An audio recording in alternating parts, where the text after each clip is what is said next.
sumamba, magpasalamat sa ating Panginoon. Tayo nagkumanta, sumayaw sa saliw ng tugtugan, kay inang pagmasdarang nagkakaisa at sama-sama magkakapatid.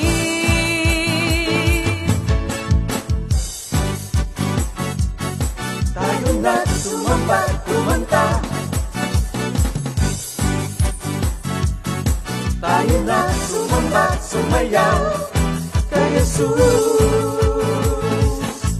Kayo na at sumamba, magpasalamat sa ating Panginoon. Tayo nagkumanta, sumayaw sa saliw ng tugtugan, kay inang pagmasdarang nagkakaisa at sama-sama magkakapatid. Kay Jesus ang iyong problema. Magdasal, maghintay, magtiwala. Sa oras ng pangangailangan, si Jesus ang katugunan. Si Jesus ang ating Panginoon, kailanman di kanya iiwan. Si Jesus ang ating Panginoon, kasama sa lahat ng oras. Papuri at pasasalamat tanging sa'yo, alay. Tanging sa'yo, alay.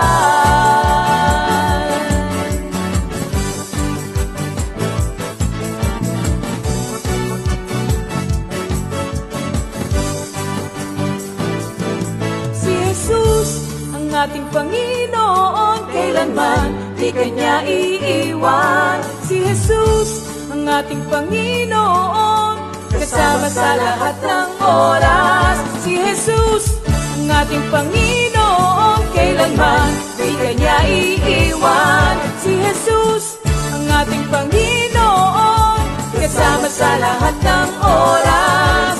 Papuri at pasasalamat tanging sa'yo, alay. Tanging sa'yo, alay.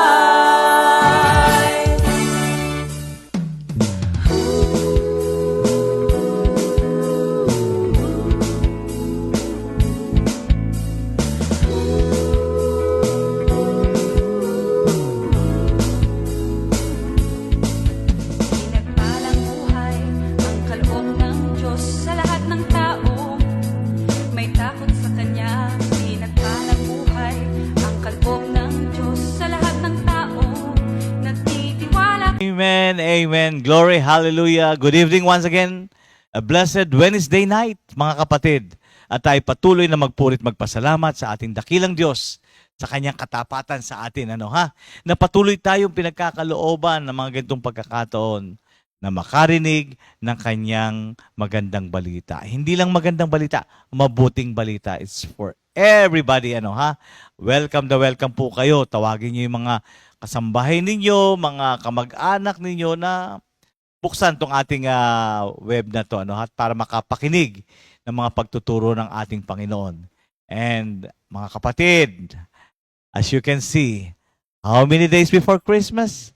19 days before Christmas. Ayan, Paggunita ng kapanganakan ng ating dakilang Diyos, ng dakilang tagapagligtas. At before anything else, mga kapatid, tayo muna po ay manalangin. Hallelujah! Hallelujah! Purihin ka, dakilang Diyos Ama sa langit. Sa iyo ang pinakamataas na kapurihan, kaluwalhatian at kadakilaan. Ama, sa gabing ito, iniaalay namin ang aming mga sarili bilang handog na buhay sa iyo, Ama. Ama, muli mangusap kayo sa pamamagitan ng inyong salita, Panginoon. Send forth your Holy Spirit to each and every one of us. And most especially, sa aming kapatid na gagamitin mo sa pagpapahayag ng iyong mabuting balita. Tinataas ko rin po sa iyo ang aming mga kapatid na nagbukas, nakinig, nag-on ng kanilang mga cellphone, Panginoon, upang makarinig na iyong salita. Lord, give us a listening ear at pusong marunong tumanggap ng iyong mga salita. Let your words, let every word sink deep in our heart, Panginoon. At hindi lamang matanim doon, kung hindi ito'y buhayin at magsilbing kalakasan ng bawat isa.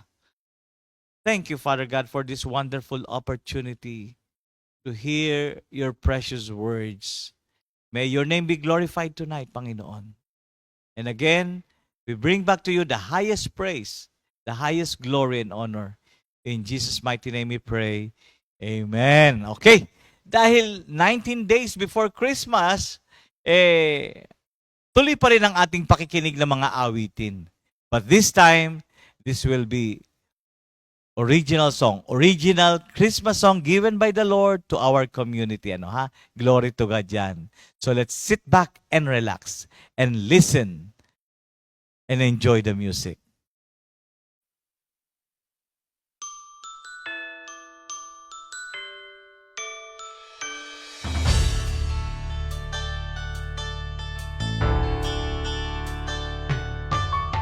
Mga tao'y nagsasaya, puno ng galak ang bawat isa.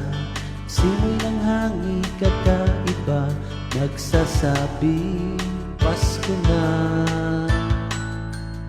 Bawat pamilya'y nagsasaya, sama-sama't nagkakaisa.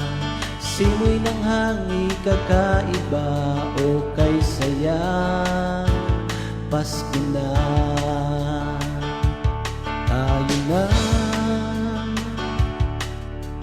tayo'y magsaya, tayo na, magpuri sa Kanya, isinilang na ang tagapagligtas, si Jesus ang dahilan ng Pasko. Bawat tao'y nagsasaya, puno ng galak ang bawat isa. Simoy ng hangin kakaiba, nagsasabing Pasko na. Bawat pamilya'y nagsasaya, sama-sama't nagkakaisa. Simoy ng hangin kakaiba, o kay saya, Pasko na. Tayo na, tayo'y magsaya, tayo na, magpuri sa Kanya, isinilang na ang tagapagligtas, si Jesus ang dahilan ng Pasko. Nagbibigayan ng regalo, nagmamahal sa tuwing Pasko. Kapayapaan ang hatid nito, ang hiling ko ay laging Pasko. Tayo na, tayo'y magsaya, tayo na, magpuri sa Kanya, isinilang na ang tagapagligtas, si Jesus ang dahilan. Tayo na, tayo'y magsaya, tayo na,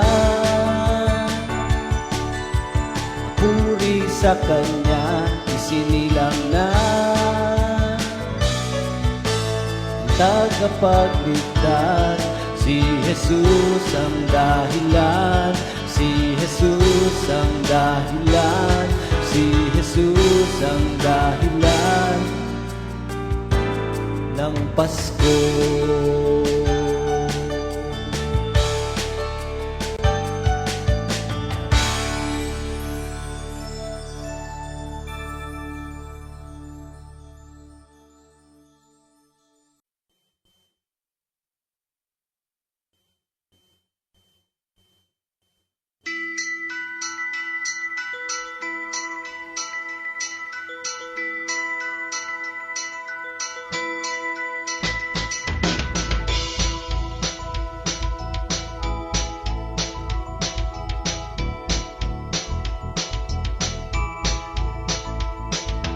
aking napapansin sa tuwing Pasko. Maraming nagaganap na pagbabago. Magkaaway nagbabati, masama'y bumubuti. Kakaibang pakiramdam sa kapaligiran. Maski mga musmus na wala pang alam, may papawalan sa kanila'y nakalaan. Mga bata sa lansangan, lahat nagbabatian, ibang pusto ng kaligayahan. Kakaiba pala talaga ang dulot na saya na dala-dala sa pagsilang na nag-iisang Mesiyas. Kakaiba pala talaga ang dulot na saya na dala-dala ng pagsilang ng nag-iisang Mesiyas.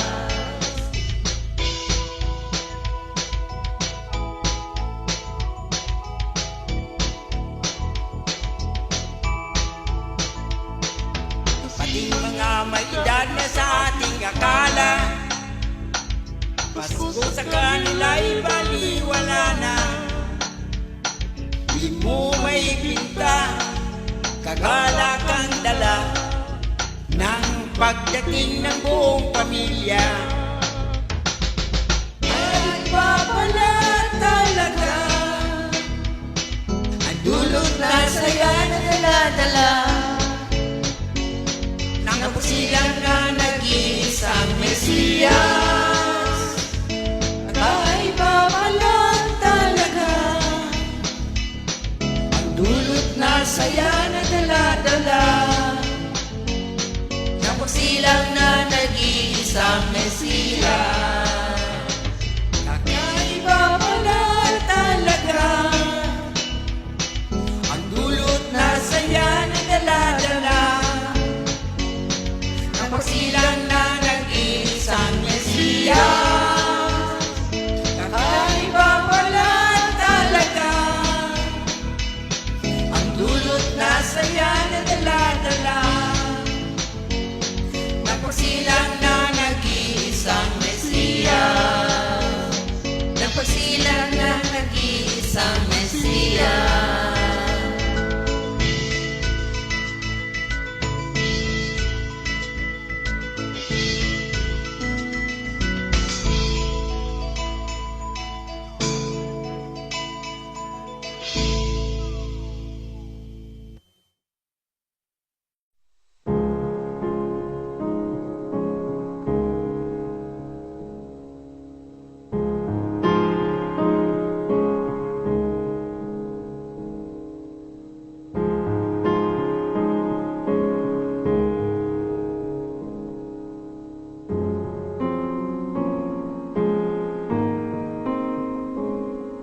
Church bells ringing, people smiling everywhere, sharing happiness and joy in every way. To the children of God, to all the children of God, living in this world full of love. Christmas, Christmas, Christmas is in our hearts. Jesus, Jesus, Jesus Christ, the gift of God. Every minute, every hour of today, thinking of a special gift, I pray to the children of God, to all the children of God, surely would come along the way. Christmas, Christmas, Christmas is in our hearts. Jesus, Jesus Christ, the gift of God. Let there be peace on earth, have mercy and grace rule within.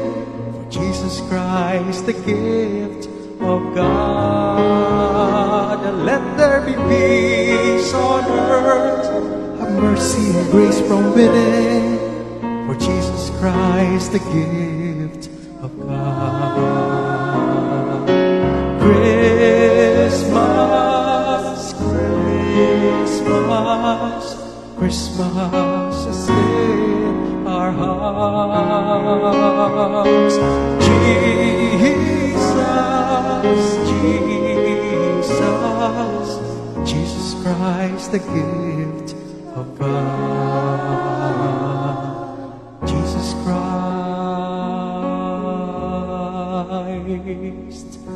the gift of God.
Si Jesus ang dahilan kung bakit may Pasko. Ibinigay ng regalo sa mga tao. O kay lamig ng hangin, dumadampi sa atin, nagbabadya na Pasko'y darating.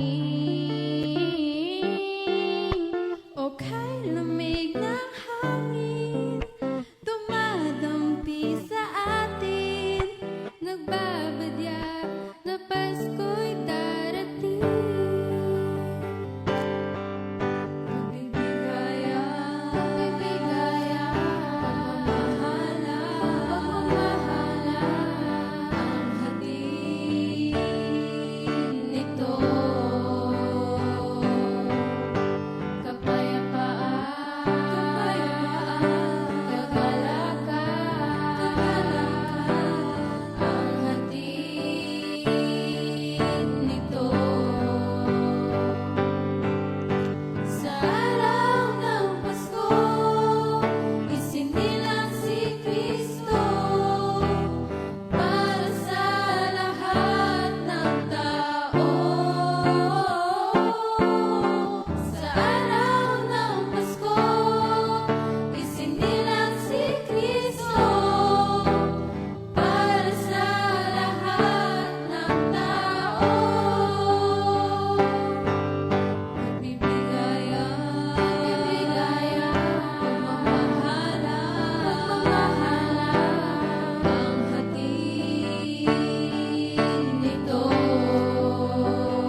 sasapit ang Pasko, nag-iiba damdamin ng mga tao.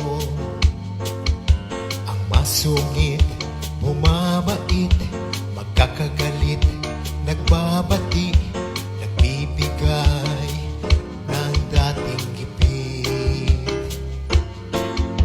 Sana araw-araw Pasko,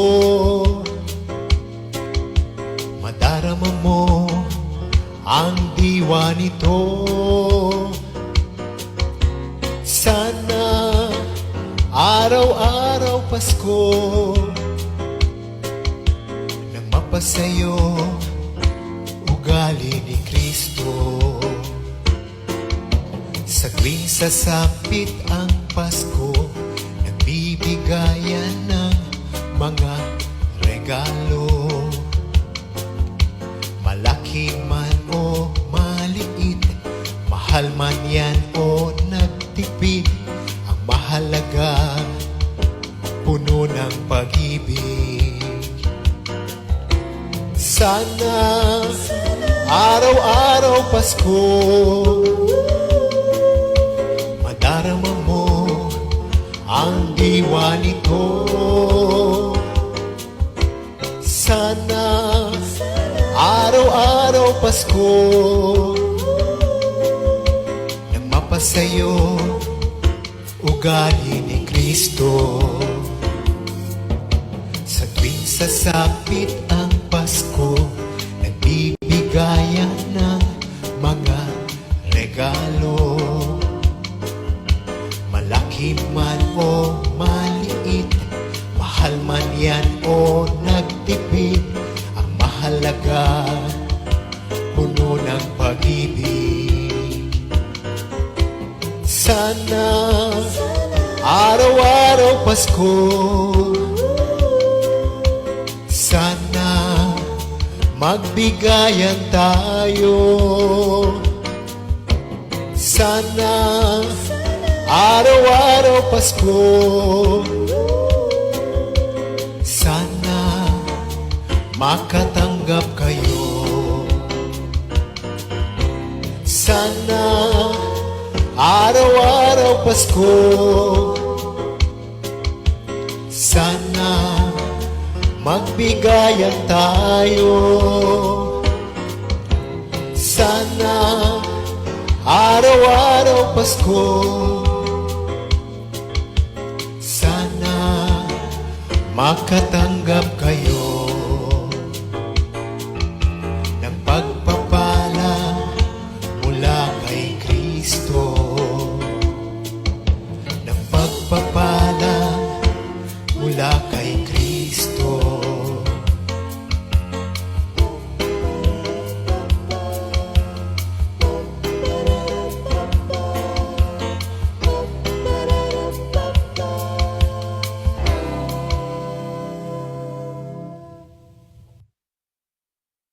Purihin ng Diyos sa magagandang awitin. Nag-enjoy ba tayo? Mga kapatid, ako nag-enjoy. Ha? Okay, thank you Lord. At ngayon naman, siyempre hindi natin kakalimutan ang mga kapatid natin na nagse-celebrate ng special day nila. Okay, December 6, 2023. Happy birthday, Sister Aida Garcia. Happy birthday, sis. At si Sister Sylvia Villanueva, taga San Pablo to, kababayan ko, of course. Si Sister Elise Sahol, taga Karangalan ito. And of course, Sister Kim Sepulveda. Happy birthday, sis. And of course, Sister Mariel de los Santos. Happy birthday, kapatid. And enjoy your day, mga kapatid.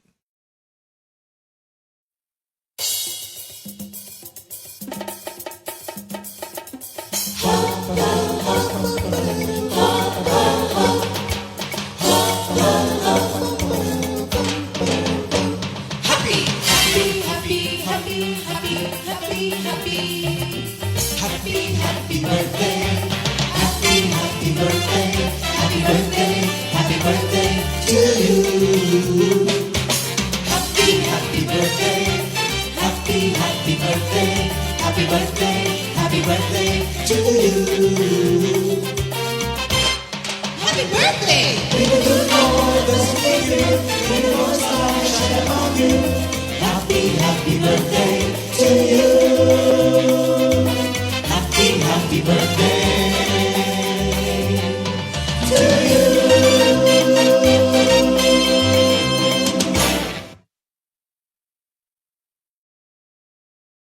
Happy birthday, mga kapatid. Enjoy your day. Hallelujah. Okay. Handa na po natin ang ating mga sarili at tayo ay sama-samang magpuri at sumamba sa ating Panginoong Diyos. So let's welcome our brothers and sisters, the praise and worship team. Thank you, Lord. Hello po mga kapatid, kumusta po ang buhay? Pasko na po, Merry Christmas po sa ating lahat. Amen. Hello po mga kapatid, ihanda na po natin ang ating sarili upang umawit at magpuri sa Panginoon. Amen. Praise God. Thank you. All you that are righteous, shout for joy for what the Lord has done. Praise Him, all you that obey Him. Give thanks to the Lord with harps. Sing to Him with string instruments. Amen. Palakpakan natin ating Panginoon. Hallelujah. Amen. Kung galak tayong aawit sa Panginoon. Amen.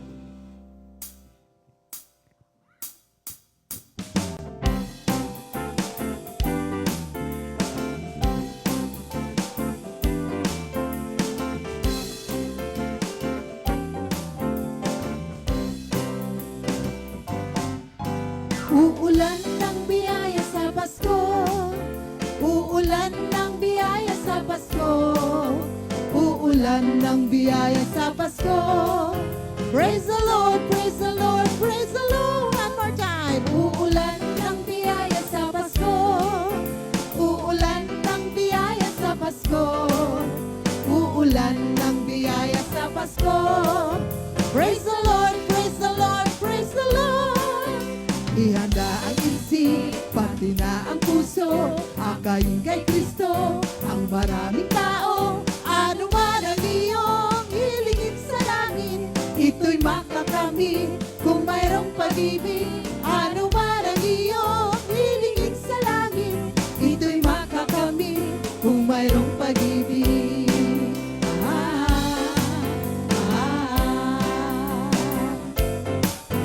Uulan ng biyaya sa Pasko. Amen. Uulan ng biyaya sa Pasko.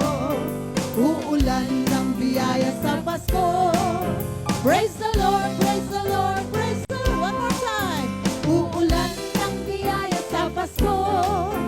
Uulan ng biyaya sa Pasko. Uulan ng biyaya sa Pasko. Praise the Lord, praise the Lord, praise the Lord. Ihanda ang isip, pati na ang puso, akayin kay Kristo, ang maraming tao, ano man ang iyong hilingin sa langit, ito'y makakamit kung mayroong pag-ibig. Ano man ang iyong hilingin sa langit, ito'y makakamit kung mayroong pag-ibig.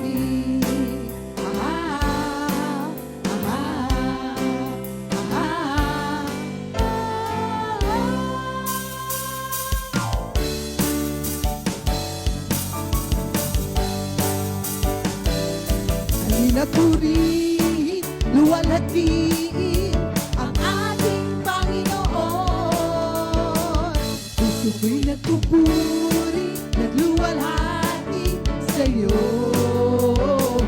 Pagdating ng umaga, pag-ibig mo'y aking nadarama. Pagsapit ng tanghali at gabi, patuloy ang grasya.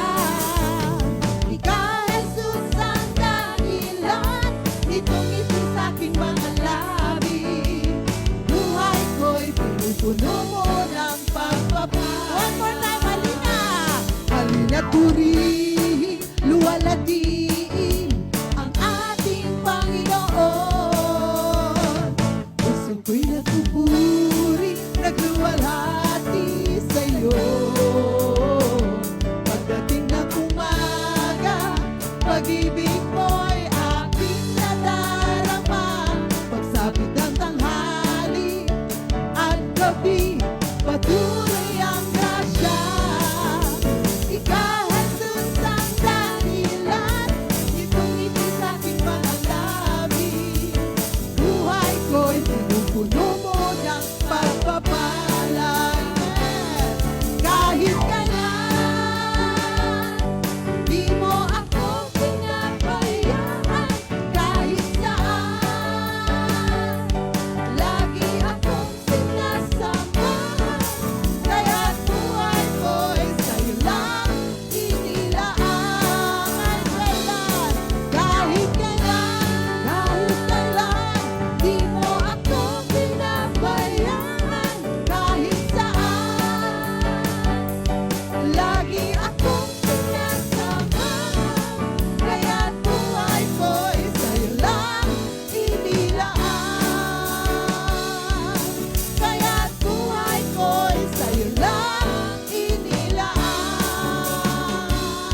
Patuloy po tayong umawit sa ating Panginoon.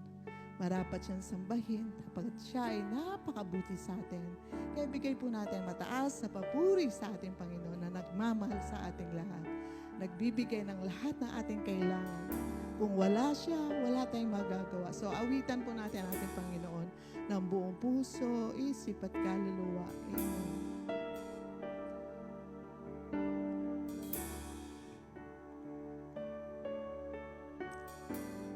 Hallelujah. Kay buti mo sa buhay ko, Panginoon.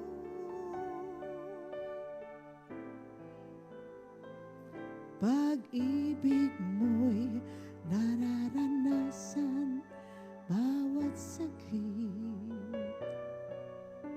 Wala na akong masasabi pa, kundi pasasalamat. Ang buhay ko'y ialay sa'yo.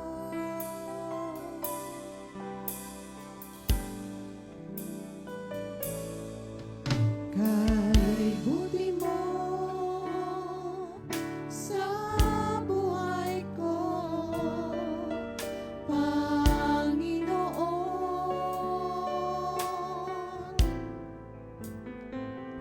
Pag-ibig mo'y nararanasan bawat saglit. Wala na akong masasabi pa, kundi pasasalamat. Ang buhay ko'y iaalay sa'yo.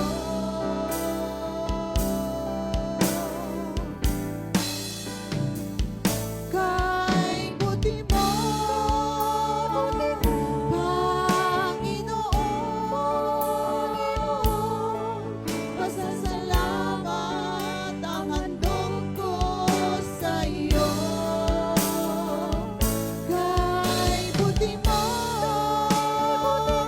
Panginoon, pasasalamat ang handog ko sa'yo. One more time. Kay buti mo sa buhay ko. Kay buti mo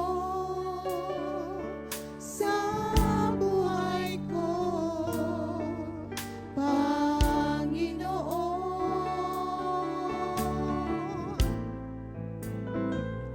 Pag-ibig mo'y nararanasan bawat saglit. Wala na akong masasabi pa, kundi pasasalamat. Ang buhay ko'y iaalay sa'yo.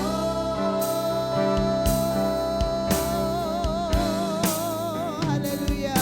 Kay buti mo, Panginoon, pasasalamat ang handog ko sa'yo. Kay buti mo, Panginoon, pasasalamat ang handog ko sa'yo.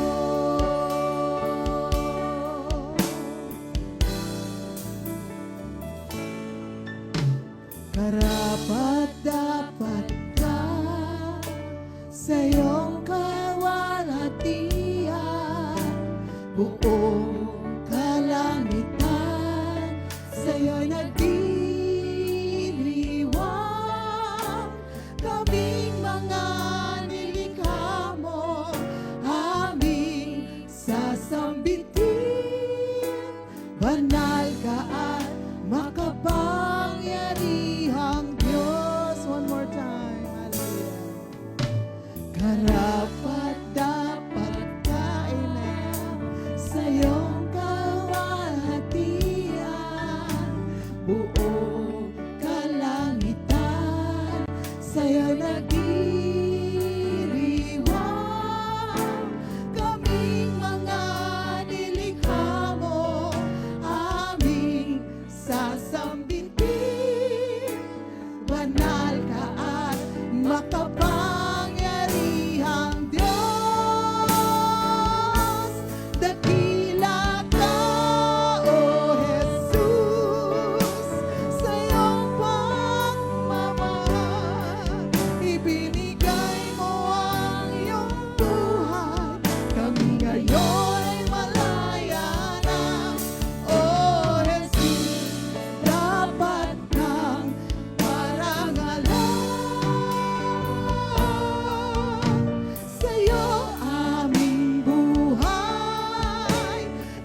Amen, amen, amen. Ano ha? At sa gabing ito, of course, pagpapatuloy ng ating series ng prayer in every Old Testament book of the Bible. Inisa-isa po natin ang pag-aaral ng Hebrew alphabet ayon sa pagkakasunod-sunod sa chapter ng Psalms 119. At ngayon po, nasa verses 129 to 136. At sa gabing ito ang letrang P. Yung ba ang tamang pag-pronounce nun? Kaya mga kapatid, let's welcome our brother, my co-minister, Minister Andy Magadia. Good evening everyone! Kumusta po tayong mga kapatid kay Kristo Jesus? Sa lahat pong nanonood dito po sa ating midweek Bible study, kayo po ay aming binabati at ng magandang umaga, magandang tanghali, magandang hapon, magandang gabi. At kung saan man po kayong dako ng daigdig naroroon, pinararating po natin ang pagbati sa ating lahat. So ngayon po sa atin pong pagpapatuloy na pag-aaral po sa ating midweek Bible study, nagpapatuloy pa rin po tayo sa pag-aaral natin dito po sa Hebrew alphabet mga kapatid. At tatalakay na po natin ngayon ang ika-17 or the 17th letter of the Hebrew alphabet mga kapatid. Dito po sa awit 119, talatang 129 hanggang 136. Ganito po ang nasasaad. Lubos akong humahanga sa bigay mong mga turo. Lahat aking iingat at susundin ng buong puso. Ang liwanag ng turo mo'y nagsisilbing isang tanglaw. Nagbibigay dunong ito sa wala pang karanasan. Halos humihingal ako dahilan sa kasabikan na mata mo yaong minimithing kautusan. Ako'y iyong kahabagan, ngayon ako ay lingapin, at sa taong tapat itulad mo ang pagtingin. Sangayon sa pangako mo, huwag mo akong hahayaang mahulog sa gawaing mali at ugaling mahahalay. Sa sinumang naghahangad na ako'y alipinin, iligtas mo ang lingkod mo't ang utos mo ang susundin. Sa buhay ko'y tumatanglaw ka at ako ay pagpalain at ang iyong mga utos ay ituro mo sa akin. Parang agos ng batis ang daloy ng aking luha dahilan sa mga taong sa utos mo'y tumisira. Ito po ang mensahe ng ating Panginoon na ating pong pag-aaralan sa gabi na ito. So sa atin pong pagpapatuloy mga kapatid, tulad po ng aking nasambit, tayo po nasa 17th alphabet na ng ang ating pong Hebrew alphabet. Ito pong ating pag-aaralan sa gabing ito po yung P, or alam nyo po ang pronunciation dito yung sa P-E, P. Para pong yung P-E-Y, ano? Iba pa po yung pay na bayad, ito yung P-E-Y, so pay, ano po.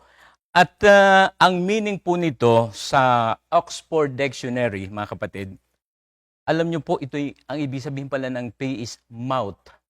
Bibig, ano po, bibig. Ang meaning po niya sa Oxford Dictionary ay ganito: the opening of the lower part of the human face, surrounded by the lips, through which the food is taken in and from which speech and other sounds are emitted. Yun po ang ibig sabihin ng salitang literal meaning po sa Oxford Dictionary about po sa mouth. At dito po maire-relate natin sa Matthew 4, verse 4 mga kapatid. Ngunit sumagot si Jesus, nasusulat, ang tao'y hindi lamang sa tinapay na bubuhay, kundi sa bawat salitang nagmumula sa bibig ng Diyos. So di po ba mga kapatid? Kasi ang tinatalakay po natin, actually po ang pinakang title natin dito is about greatness and glory of God. Kaya dito po, kitang-kita na natin ang kahalagahan po ng Word of God. Kapag ito po ay atin pong natanggap, ito'y atin pong ninanamnam, di po ba? Kapag nga tayo kumakain, di po ba, inilalagay natin yung ating food sa ating bibig? At ganoon din po, may re-relate natin to na kapag ka po ang Word of God ay atin nang tinanggap sa ating buhay, ito po ay nagbibigay ng kalakasan. Nagbibigay ito ng strength for us to face all kinds of conditions, mga kapatid. So napakasarap po mga kapatid. Unang-una pa lang po ay nagpapaliwanag na ito sa atin na hindi lamang po sa tinapay, no, nabubuhay ang tao, kundi sa bawat salita na nagmumula po sa bibig ng ating Diyos. Literally speaking, the Word of God that we have heard, that we have received from God, brought us life. Okay? Ayun nga po. At tayo rin po ay nawa ay handang makapagpahayag nito sa ibang tao. Yun nga po, mamaya pag-aaralan natin about the experience of King David tungkol po dito sa mga passages na ito, mga kapatid. Kaya nawa po tayo ay, sa una pa lang, nawa tayo ay patuloy na maging malakas, malusog, at handang magpahayag din ng salita ng Diyos na nagbibigay ng kaliwanagan, kaunawaan, katatagan at kaligtasan para sa lahat ng mga nakikinig. Kaya mga kapatid, yan po ang sa atin pong paunang pag-aaral, mga kapatid. At dito pa rin po sa Romans 1:16, hindi ko ikinahihiya ang magandang balita sapagkat ito ang kapangyarihan ng Diyos para sa kaligtasan ng bawat sumasampalataya, unay sa mga Hudyo at gayon din sa mga Griego. Gayon din po si King David, di po ba, nung tinanggap niya at pinahalagahan niya, pinanabikan niya ang salita ng Diyos, ay napakalaki po nang naitulong sa kanya ng salita ng ating Diyos, mga kapatid. So, naalala po ba natin ang 8 descriptions of God's Word? Nadudun po ang mismo Word, nadudun po ang law, testimony, commandment, precept, ordinance, statutes, and judgment. So, yan po ay noon pa man ay atin ang natalakay. At dito nga po, unang-una nating makikita ay inadmire po ni King David ang salita ng Diyos as most excellent in itself. Yun po mismo, ang Word of God. The testimonies are wonderful. The Word of God gives us admirable discoveries of God and Christ and another world. Admirable proofs of divine love and grace. The majesty of the style, the purity of the matter, the harmony of the parts are all wonderful. So di po ba kahanga-hanga kapag ating pong narinig, napag-aralan, naintindihan ang Word of God, ma-amaze ka hahanga ka. At yun nga po ang isang napakagandang naidulot po sa buhay ni King David at maging sa atin din po ng mga mananampalataya. Naroon po ang conviction and comfort, hindi lamang po sa mga taong nakatanggap nito, kundi sa lahat pong mga nakaunawa ng Word of God, mga kapatid. Those that see God's Word to be admirable will be prized it highly. Nakita niyo po, no? Pahahalagahan nila ito. And preserve it carefully. Napipreserve. Kailangan po natin ma-preserve ito carefully as that which they promise themselves great things from. Doon po sa verse 130, mga kapatid, the entrance of thy word giveth light, it giveth understanding unto the simple. So dito naman po makikita natin, mga kapatid, the great use for which the Word of God was intended to give light. No? That is to give understanding, to give us to understand that which will be used to us in our hearts through this world. And it is the outward and ordinary means by which the Spirit of God enlightens and the understanding of all that are sanctified. So, God's testimonies are not only wonderful for the greatness of them, but useful as a light in a dark place. So mga kapatid, ito po ay napakahalaga ng Word of God kasi ito ay tanglaw sa ating landas na daraanan. Very popular po sa atin ang passage na yan. In Nehemiah 8 verse 8 po, binasa nila ang kautusan ng Diyos at isinalin ito sa kanilang wika at ipinaliwanag ito upang maunawaan ng mga tao.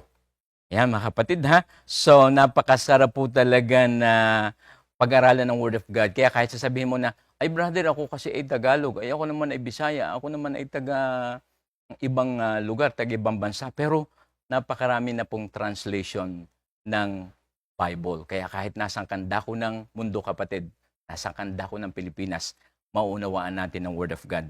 In verse 131, dito po ang sinabi ni King David, I opened my mouth and panted for I long for thy commandments. No? Dito po makikita natin mga kapatid yung pong desire of King David, no, sa salita ng ating Diyos. Naroon po ang kanyang longing. Di po ba na, yun kasi salitang panted, ay past tense ito ng pant, di po ba yung humihingal siya, humahango siya, always longing for God's word. Alam niyo po doon sa 1 Peter 2, verse 2, gaya ng sanggol, kayo'y manabik sa dalisay na gatas na espiritual upang lumago kayo sa pananampalataya hanggang makamtan ninyo ang ganap na kaligtasan. Ayan, mga kapatid, yan po ang strong desire of King David. Kung kaya napakahalaga po na we're always longing for the Word of God. Katulad po ng mga sanggol, mga kapatid. Now in verse 132, look thou upon me and be merciful unto me as thou usest to do unto those that love thy name. So ito naman po yung David's request for God's favor to himself. Look graciously upon me, let me have thy smile and the light of thy countenance, mga kapatid. Doon po sa sa 1 Corinthians 2:9, subalit tulad ng nasusulat, hindi pa nakikita ng mata o naririnig ng tainga, ni hindi pa sumasagi sa isip ng tao ang mga inihanda ng Diyos para sa mga umiibig sa Kanya. Di po ba, mga kapatid?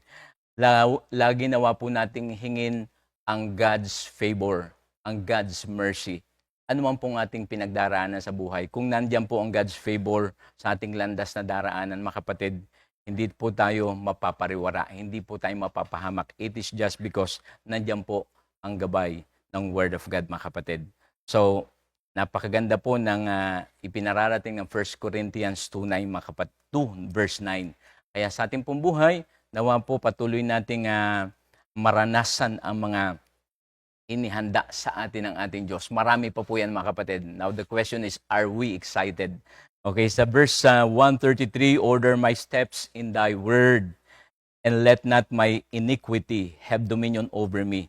Dito po, mga kapatid, si King David ay nag-pray po ng dalawang spiritual blessings. Una, for directions in the paths of duty, mga kapatid. So, dito po sa ating buhay, napakahalaga po na lagi po tayong humihingi ng direksyon. Lord, ano po ba ang aking gagawin? For God's glory nga po, every morning po, pagkagising ko, thank you Lord, malakas po, buhay po. Tapos alam niyo po, ang isang kasama ko sa prayer, Lord, reporting Lord, ano po ang ating gagawin today? Yun po, lagi ko po yung nagagawa every day kapag kagising ko po. So, if you want to imitate, wala naman pong problema. At yun nga po, awa ng Diyos naman, sa maghapon na mga gawain, ginagabayan po tayo, tinutulungan ng ating Panginoon, mga kapatid.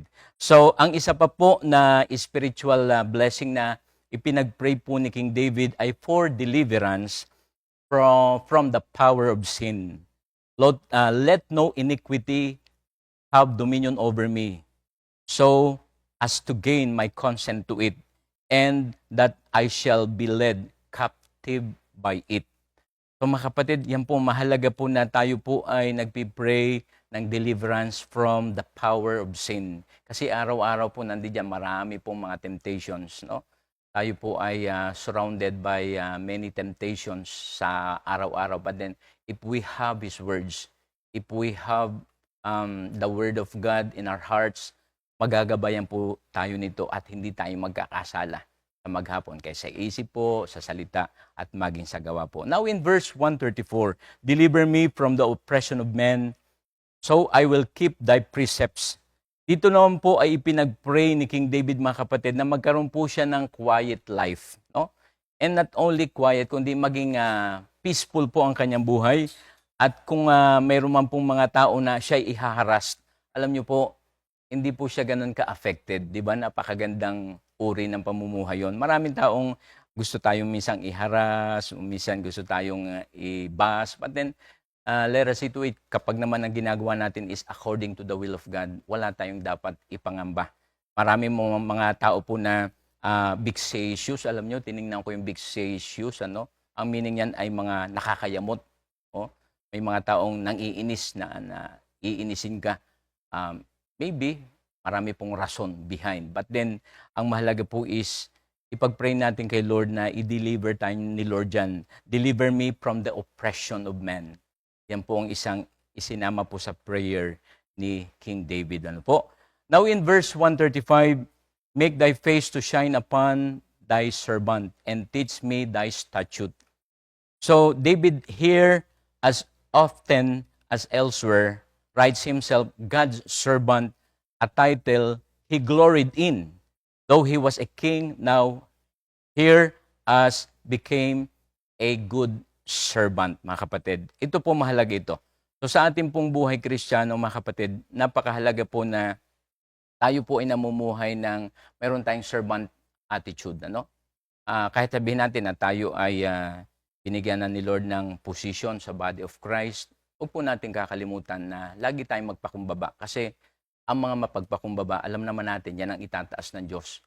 Okay, sa ating pong buhay, di ba minsan, dahil matagal na tayo, nauna na tayo, marami na tayong napag-aralan, hindi po yun ang mga qualifications para tayo ay sabihing isang mabuting lingkod ng Diyos. Yes, of course, ang mga experiences, advantage po yan, mga advantages natin. But then, sa atin po napakahalaga yung humility. The word humility, maging humble po tayo all the time, mga kapatid. Ano po? At yung pong napakaganda ay yung pong tayo po ay servant ng ating Panginoon. Kaya kahit na ikaw ay tayo ay 'di ba considered as leaders, so servant leaders, gagampanan po natin even the menial task that God has given us. Ano ba ang pinagagawa sa ni Lord ngayon? Okay, kaya mo pa bang maglinis ng CR? Ikaw ba pwede pang magwalis diyan sa kapaligiran? Mga menial task po yan. Ikaw ba'y pwedeng maggayat ng mga recados para sa pagkain natin? Ikaw ba'y pwedeng magbukas ng gate? Lahat po mga menial task yan. At yan po ay patuloy nating nagagampanan sa awat grasya ng Lord kung ano man ang ibinigay sa atin. Bigger, higher task, menial task. Gawin po natin ito ng buong puso, mga kapatid. At alam natin, yan lahat ay for the glory of our Lord Jesus Christ. Minsan isipin natin, ay naku, parang ano na yung gawain na yan ng mga trainees. Hindi po. Gawain po natin lahat yan. No? At sa atin po, di ba, kung binibigyan tayo ni Lord ng mga task na ganyan, do it cheerfully. Do it joyfully. So po, hindi napipilitan lang, kundi ginagawa natin kay Lord. At mga kapatid, alam nyo sa akin po personally, proven and tested po yan. No? Kaya sa buhay natin, huwag tayong maging mapagmataas. Instead, magpakababa po tayo. The more na tinataas tayo ng Diyos, the more na ginagamit tayo ng Diyos para sa Kanya pong kalwalhatian, para sa gawain niya, let's remain humble. Thank you, Lord. So, tingnan pa po natin ito. Teach me thy statute. Ano po? Dito po makikita natin, we must pray as earnestly for grace as for comfort, mga kapatid. Ano po bang ibig sabihin nito? Sa ating pong buhay kasi doon, hingin natin lagi yung grasya ng Diyos. Ang grasya po ay napakalawak. No? Kasi yung lahat ng kagandahan loob ng Diyos, ang biyaya ng Diyos, katulad nun, halimbawa, meron kang specific task na gagawin. Kapag ka po yan ay parang hindi natin kakayanin, pero ipinagagawa sa atin, alam niyo yung magandang gawin, Lord, give me grace and mercy to perform the duties that you have given me. And then alam niyo, sigurado po, tutulungan tayo ng Diyos. Po, napakahalaga po na tayo always asking for God's grace, lahat ng ating kailangan, comfort niya, ibibigay sa atin ng Diyos yan. God hides His face from us. It is because we have been careless, mga kapatid, in keeping His statutes, and therefore, that we may be qualified for the returns of His favor. We must pray for wisdom to do our duty. Ayan, di po ba yun yung sinishare ko nga sa inyo? So, kung minsan po, di ba, nawawalay tayo, nalalayo tayo, no? Napapadpad tayo sa malayong lugar, di natin namamalayan na nawawalay na pala tayo sa Panginoon. Pero ang maganda po niyan, nare-recognize natin. Okay? And then, after ma-recognize natin yan, and then go back to God and ask God for wisdom so that we can perform the duties that God has given us, mga kapatid. O, kaya mga kapatid, ang dami-dami po nating mga karanasan sa mga ganyang mga bagay. Ano po? At nawa po ay ang mga karanasan na yan ay magbigay sa atin ng inspirasyon to do the perfect will of our Lord Jesus Christ. Now in verse 136, mga kapatid, rivers of waters run down mine eyes because they keep not thy law. Dito naman po mga kapatid, nakikita natin ang sorrow of King David. Ano po? Nadoon po yung great sorrow to such a degree that weeps rivers of tears. Commonly, where there is a gracious heart, there is a weeping eye. Wow, di po ba? So, sa ating pong buhay, di po ba nadoon minsan yung mga pagkakataon na pag sinabi kasing gracious heart, masyado tayong nadoon yung ating ikaw ay masasabing mapagpaubaya, mapagbigay. And there are times po, yun din ang magiging dahilan para lumuha ka. Ano po? But tandaan natin, kung yan naman ay in conformity to Christ, who was a man of sorrows and acquainted with grief, David had prayed for comfort in God's favor. O di po ba may mga pangyayari na minsan gumawa tayo ng mabuti, ng tama sa ating kapwa, and yet minsan tayo pa yung minasama, tayo pa yung inapi. Pero it doesn't matter mga kapatid. The most important thing is gawin natin ang the best thing that we can do to other people. So minsan di po ba parang sinasabi natin na itong tao na to, abusive na to. Pero yun nga, pag pinagpatuloy po natin na ginagawa ang sinasabi ng Word of God. So minsan, ito, medyo malalim po ito, di ba? Parang sasabihin natin, brother, sobra na, abusado na yan Sumusobra na siya Pero pag tiningnan po natin ang Galatians 6:9-10, huwag tayong magsawa sa paggawa ng mabuti. Kundi tayo magsasawa. Pagdating ng panahon, tayo po'y mag-aani. Gawin natin yung the best sa ating mga kapwa, lalo po sa ating mga kapatiran sa Panginoon. Sa ganun po, sa pamamagitan po ng ganong pananalangin, alam niyo po, ibabalik ng Diyos ang favor sa ating buhay. Kaya di po ba masarap mabuhay ng nararanasan natin ang God's favor? Naroon po yung hindi lamang favor, kundi naroon din po ang lahat ng grasya, ng biyaya ng Diyos para sa ating lahat. Kaya sa atin po, alam niyo mga kapatid, patuloy nawa po nating maranasan like King David ang pabor, ang grasya ng ating Diyos, yung mga blessings na ating pong minimithi na ito naman ay allotted for us. Let us continue proclaiming His words mga kapatid because His words has the power to save. Kaya sa ating pong buhay mga kapatid, napakasarap na lagi po nating binabasa, lagi po nating pinag-aaralan, minemeditate, minememorize, at lalo tigit po ay isinasagawa ang mga salita na ating pong napag-aaralan. Kung magkagayon po mga kapatid, di po ba napakasarap ng buhay? Sapagkat sa kabila po ng lahat ng ating pong pinagdaraanan, minsan may mga ups and downs ang buhay, pero kapag ka po nadyan, ang gabay ng salita ng Diyos, patuloy po tayong magiging successful, magiging victorious, magiging tagumpay po tayo sa ating buhay Kristiyano, at nawa po ay huwag natin kakalimutan na si Lord ay palaging kasama natin wherever we go, wherever we are. So thank you Lord, thank you Jesus sa ating pong buhay bilang Kristiyano. Nawa po ay lagi nating ipahayag, sambitin ang salita ng Diyos, hindi lamang din po para sa ating sarili, kundi sa lahat ng tao na atin pong makakasalamuha sa buhay na ito. Thank you, Lord. Good evening, everyone, and God bless us all po. Second